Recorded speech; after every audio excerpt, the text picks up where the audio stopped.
Sí, mi nombre es Mariana, yo soy pastora en la Iglesia Evangélica Metodista Argentina.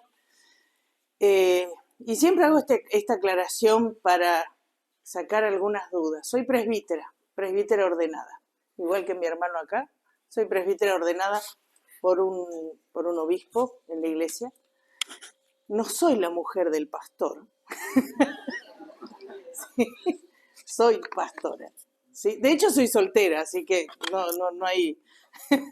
¿no? Y me invitaron realmente a poder dar una mirada tal vez femenina, eh, pero también una mirada desde afuera, que me parece bueno esto, ¿no? El poder hablar sobre el Papa Francisco con una mirada desde afuera, ¿no? Desde afuera de la iglesia, desde afuera de la iglesia católica, me refiero, ¿no? Desde afuera de lo que se maneja habitualmente, ¿sí?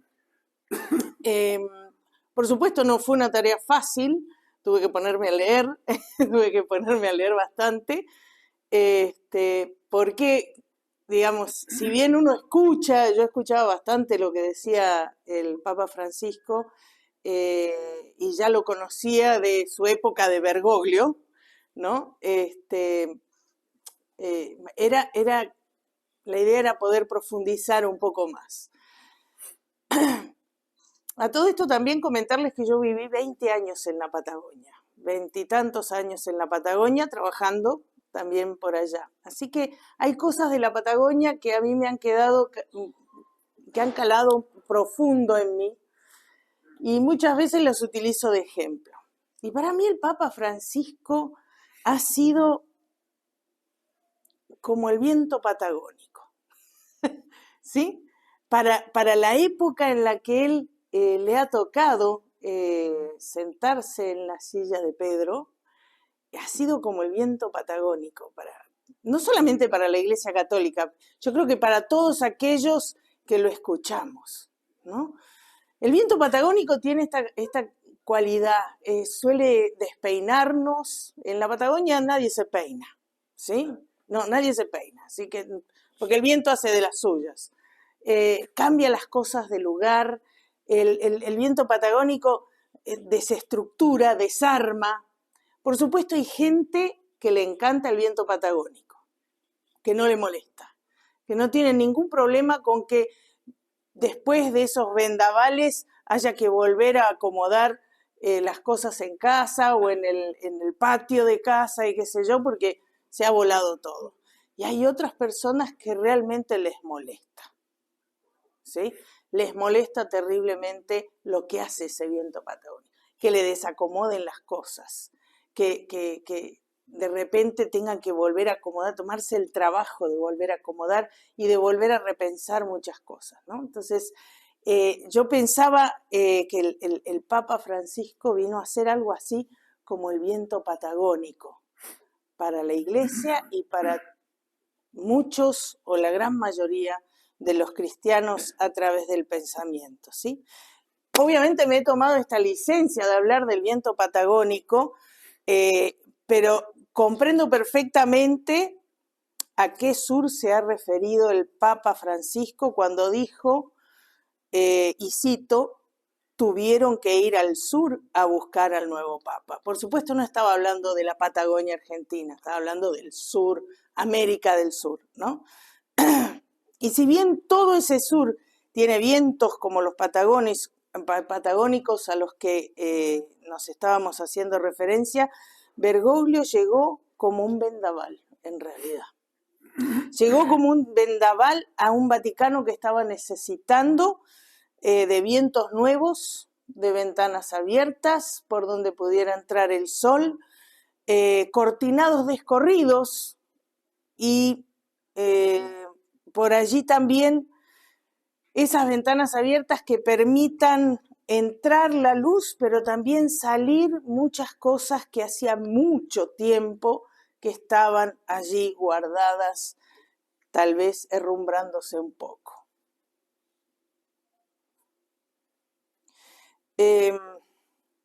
Yo creo que Jorge Bergoglio sabía todo esto. Sabía todo esto incluso antes de que lo eligiera.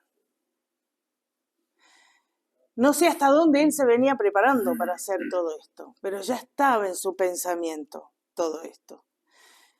Y este no es ni el tiempo ni el lugar para enumerar los caminos equivocados de la Iglesia Católica, porque en realidad todas las iglesias tenemos caminos equivocados. Todas las iglesias, cuando miramos los pasos que hemos dado, miramos para atrás, encontramos que muchas veces nos hemos equivocado y nos hemos equivocado feo en muchas ocasiones, ¿sí? Y hemos tenido que pedir perdón, hemos tenido que reconocer esos caminos equivocados. Sin embargo, tenemos que acordar que Francisco, ni bien se sentó en la silla de Pedro, comenzó a realizar cambios y renovaciones que sorprendieron a más de uno.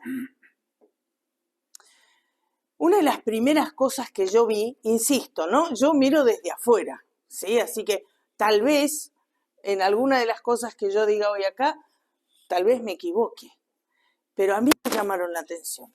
Y una de esas primeras cosas que yo vi fue en su primera aparición allí en el balcón frente a la Plaza de San Pedro, y creo que esa primera aparición ya marcó la impronta de lo que iba a ser el camino de Francisco. En el mismo momento en que él se negó a cosas tan sencillas pero tan trascendentales como, por ejemplo, calzarse los zapatos de gamuza roja. Él quería seguir calzado con sus zapatos con los que caminó todo Buenos Aires durante toda su vida. Zapatos viejos y desgastados. Zapatos que ya habían adaptado la forma de sus pies.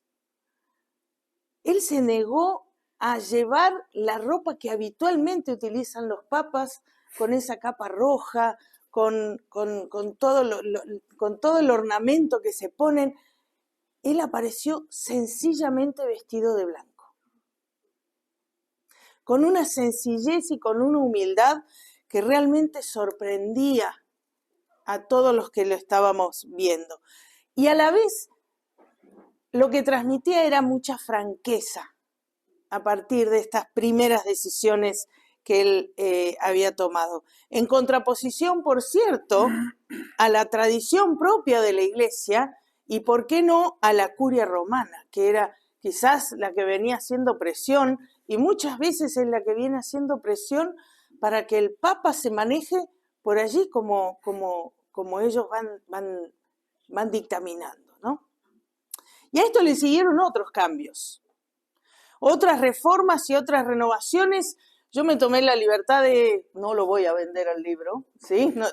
Se lo voy a mostrar, pero no está a la venta. Si lo quieren, sí, está en la librería. ¿No? Pero este libro me ayudó mucho y tomé de aquí solo algunos cambios que a mí me parecieron importantes. Uno de ellos es descentralizar la Iglesia recuperando la idea de comunio, ¿no? Surgida en el Concilio Vaticano II, otorgando mayor fortalecimiento a las conferencias episcopales, sacándole un poco la preponderancia en las decisiones a, no quiero equivocarme los nombres, ¿sí?, a la curia romana, ¿no? Y dándole un poco más de protagonismo a las conferencias episcopales. También buscó establecer un diálogo ecuménico, especialmente con las iglesias patriarcales, donde el ministerio petrino sea aceptado por todos, pero no impuesto. Y esto es un cambio muy grande.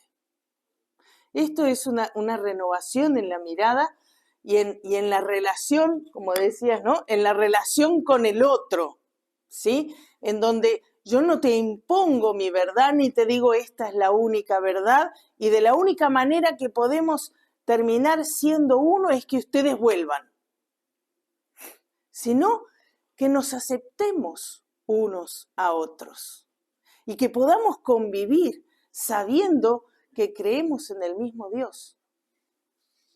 ¿Que vivimos nuestra fe de manera diferente? Sí, pero creemos en el mismo Dios. De lo anterior deriva la idea de colegialidad y de sinodalidad, sin reemplazar al primado, pero abriéndose a la escucha y a la acción, lo cual también es importantísimo. En lugar de imponer, volvemos a la misma palabra, es sentarme a escuchar, ¿no? Sentarse a escuchar qué tienen los otros para decir. Y a partir de ahí ver qué podemos hacer juntos. También desarrolló el diálogo ecuménico no solo con las iglesias ortodoxas, sino también con iglesias protestantes, como con la iglesia luterana, cuando él estaba en Buenos Aires, ¿sí? Y las evangelicales, como son las pentecostales. Y esto es un camino que vino recorriendo desde antes de ser electo como papa.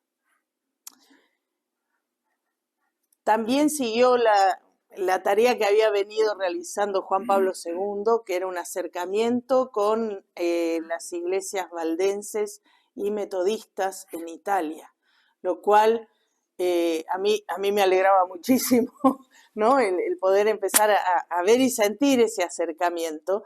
Y el Papa Francisco también siguió con esta tarea. Y de todo este mismo sentir, también modificó algunas posturas y actitudes ecuménicas que se venían dando desde los tiempos de Paulo VI, pasando también por Juan Pablo II, quienes supieron en su momento pedir perdón por acciones que la Iglesia Católica había realizado a lo largo de la historia. Y Francisco no solamente supo reconocer errores y pedir perdón, también, y esto es algo que también llamó mucho la atención, él pidió intercesión, ¿sí? Que intercedieran por él, oren por mí, solía decir muchas veces, ¿no? Pero en este caso puntual, lo que hizo fue pedirle a pastores evangélicos que le impusieran las manos al momento de orar por él. Y creo que esto marca un cambio importante en el camino y en la forma de desarrollar el papado que tuvo Juan Pablo II. Y yo acá quiero traer no es una anécdota, es un recuerdo más que nada, ¿no?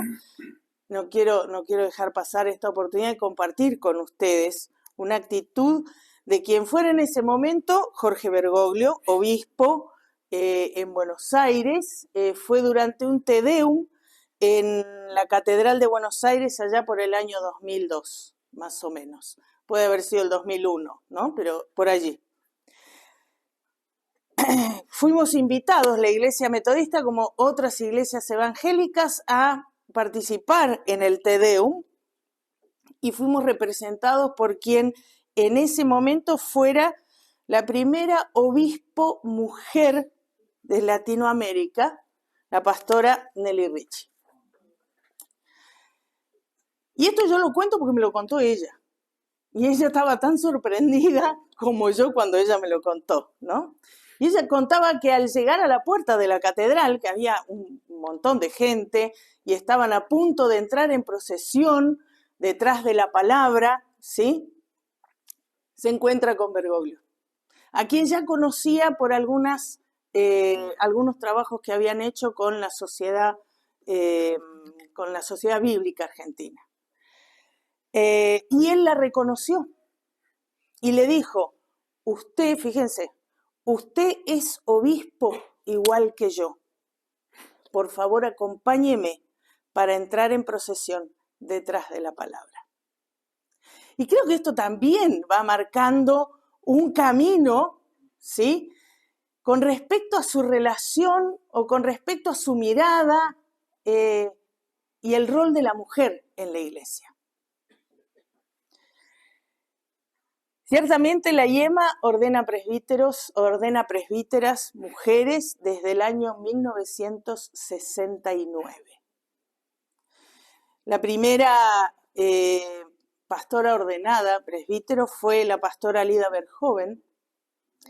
Luego le siguió Raquel Cáceres y en tercer lugar estuvo Nelly Richie.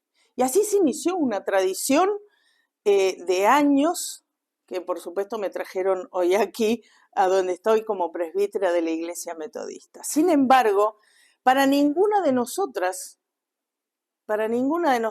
el camino ha sido fácil, ni sigue siendo fácil. En mayor o menor medida, cada una de nosotros hemos tenido que enfrentar luchas y hemos tenido que medir fuerzas para hacernos del espacio con nuestros colegas varones y también con nuestras comunidades.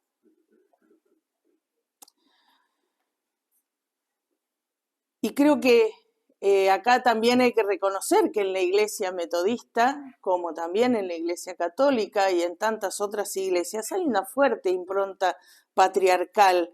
Y aún hoy, luego de tantos años y habiendo tenido un obispo mujer en la Iglesia, seguimos participando de una pulseada para lograr una natural aceptación en roles que históricamente y por interpretaciones absolutamente humanas parecen pertenecer solo a los hombres. Pero creo que es bueno en este punto recordar lo dicho por el teólogo alemán Jürgen Moltmann, que decía: si las mujeres debieran permanecer en silencio, entonces no tendríamos ningún testimonio de la resurrección. Cerraría acá y me voy, ¿no? No hace falta decir más nada. Claro, bueno.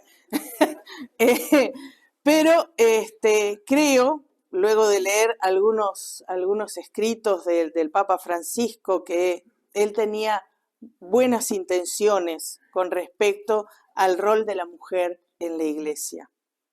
Solo que hemos de reconocer que la Iglesia Católica aún no está preparada para cierto protagonismo femenino.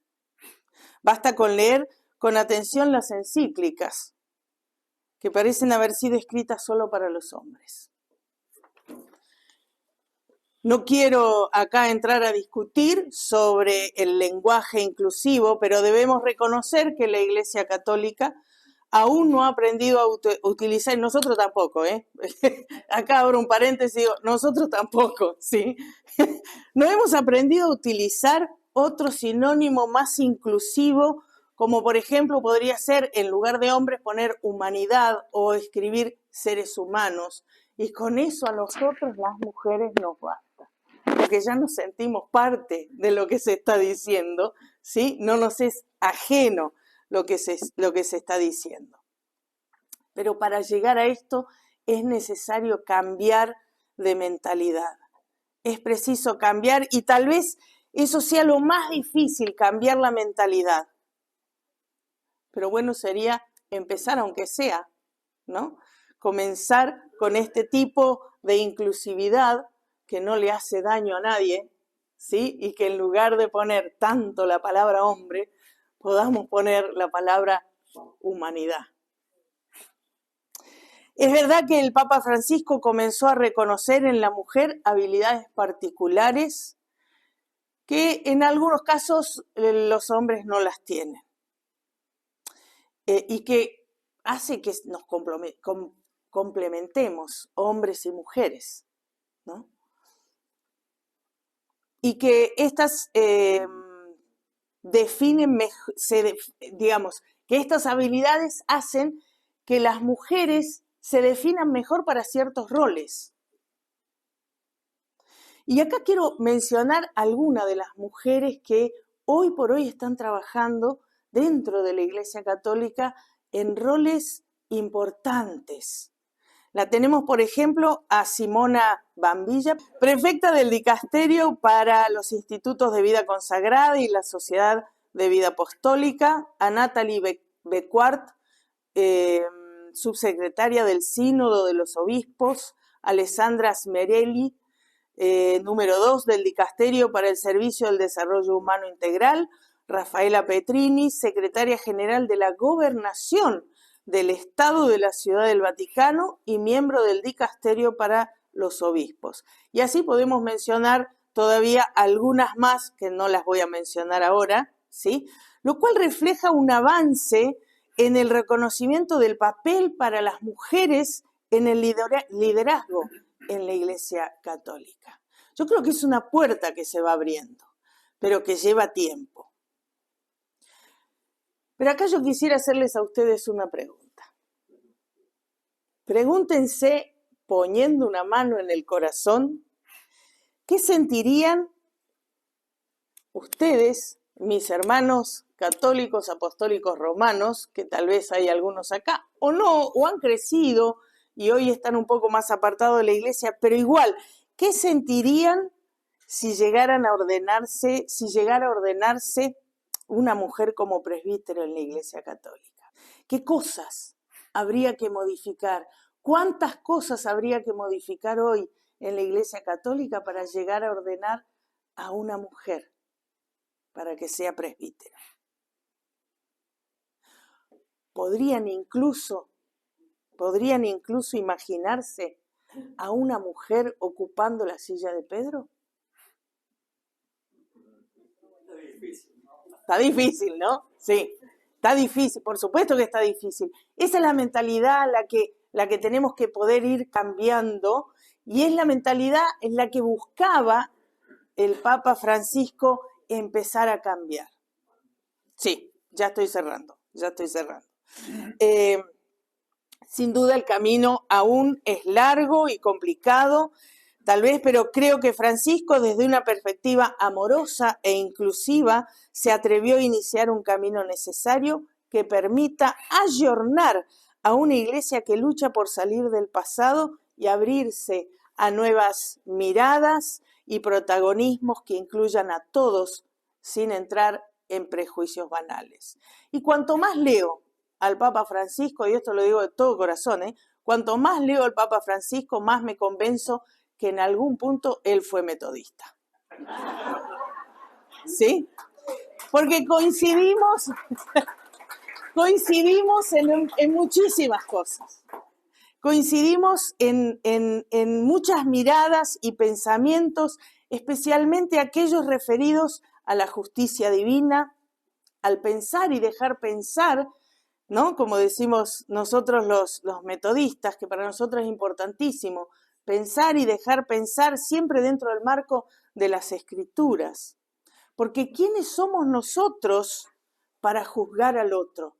Decía el Papa Francisco, como respuesta a una jovencita que se animó a sentarse con él y decirle de frente: yo no soy binaria. Por supuesto que el Papa Francisco tuvo que preguntarle de qué estás hablando, Willis, porque no entendió al principio, ¿no? Y ella le preguntó a él qué pensaba al respecto. Y el Papa continuó diciendo: somos recipientes del amor de Dios. Somos sus hijos e hijas, amadas por Dios, así, tal cual Él nos hizo.